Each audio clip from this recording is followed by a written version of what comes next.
ایک سخی بادشاہ اور اللہ تعالیٰ کے ولی کا واقعہ اور رزق حلال کی برکت دیکھی۔ ایک وقت کے بادشاہ تھے، ان کے استاد محترم جو پہچانے جاتے ہیں اللہ تعالیٰ کے ولی ہیں کون؟ حضرت شیخ احمد المعروف، جو نام سے پہچانے جاتے ہیں وہ ہے المعروف شیخ ملا جیون، اسی نام سے آپ کی پہچان ہے۔ تو آپ بادشاہ کے وقت کے استاد بھی تھے۔ تو بادشاہ کا اصول تھا ہر سال ایک لسٹ بناتا، اس لسٹ کے اندر جو دینے والے ہوتے تھے ان کے بھی نام لکھے جاتے تھے، زکوٰۃ عشر کا پیسہ، جو لینے والے غریب ہوتے تھے ان کا نام علیحدہ لکھا جاتا تھا۔ تو آپ کے جو استاد محترم تھے وہ بہت زیادہ غریب تھے، استاد تو تھے لیکن غریب تھے، لیکن ہر سال آپ کا نام لینے والی لسٹ میں آتا نہ کہ دینے والی لسٹ میں۔ تو ایک سال ایسا آیا کہ آپ کے استاد محترم جو ہے نا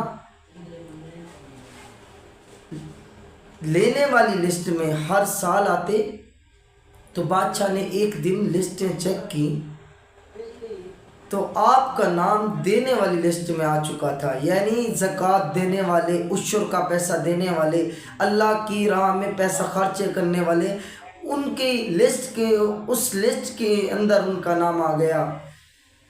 تو بادشاہ پوچھتا ہے ہر سال میرے استاد محترم کا نام لینے والی لسٹ کے اندر آتا جو عشر کا پیسہ لیتے ہیں، غریب ہوتے ہیں، لیکن اسی سال دینے والی لسٹ کے اندر کیسے آ گیا؟ تو آپ اپنے استاد محترم کو بلاتے ہیں، عرض کرتے ہیں کہ میرے استاد محترم مجھے بتائیے کہ آج اسی سال آپ دینے والی لسٹ کے اندر کیسے آ گئے؟ تو استاد محترم جواب دیتے ہیں کہ اس لیے کہ آپ نے مجھے کچھ پیسے دیے تھے، میں اس پیسے سے کچھ چاول لیے، اسے اگائے، پھر وہ بہت زیادہ بڑھ گئے، میں نے اسے بیچ کے پھر جانور لیے، اسے بہت پالے جانور، پھر وہ بھی بہت زیادہ ہو گئے، تو میرے پاس بہت زیادہ جائیداد ہو چکی ہے، تو میرا دل کرتا ہے کہ میں لینے والے میں سے نہیں ہوں ابھی، بلکہ دینے والے میں سے ابھی بن چکا ہوں، تو اسی سال میرا دل کر رہا ہے کہ میں غربا کو تقسیم کروں۔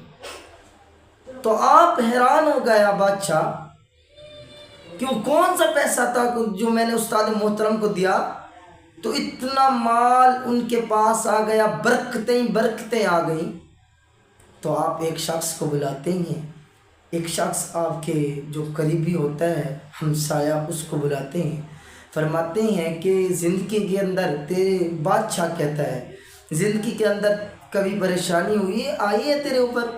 عرض کرتا ہے جی بادشاہ میرے اوپر پریشانی آئی ہے۔ فرمایا کب؟ عرض کرتا ہے بادشاہ ایک دن بادل بنے ہوئے تھے تو بارش ابھی برسی نہیں تھی، تو میں پریشان تھا، میرے کمرے بہت زیادہ نازک تھے، اگر بارش برس پڑتی تو میں بہت زیادہ پریشان ہو جاتا، تو میں اپنی کمرے کو بنوانے کے لیے مستری کو ڈھونڈتے صبح گیا، شام ہو گئی، وہ مستری نہیں، میں تلاش کرتا گیا لیکن مستری مجھے نہیں ملا جو میرے کمرے کو اچھا کر دے۔ لیکن جب رات ہو گئی، شام کا ٹائم ہوا، تو میں سے جا رہا تھا، ایک شخص سامنے آیا، اس شخص کو میں نے بولا کہ میں بہت زیادہ پریشان ہوں اور میں اپنے گھر کی جو اوپر والی چھت ہوتی ہے نا وہ بنوانی ہے، لیکن مستری ملے نہیں، ابھی بارش ہی برسنے والی ہے، میں پریشان ہوں، تو کیا تم میرے ساتھ چل کے کام کر سکتے ہو؟ تو وہ شخص کہتا ہے ہاں میں چلتا ہوں، لیکن مجھے مزدوری کیا دو گے؟ وہ کہتا ہے 5 درہم دوں گا۔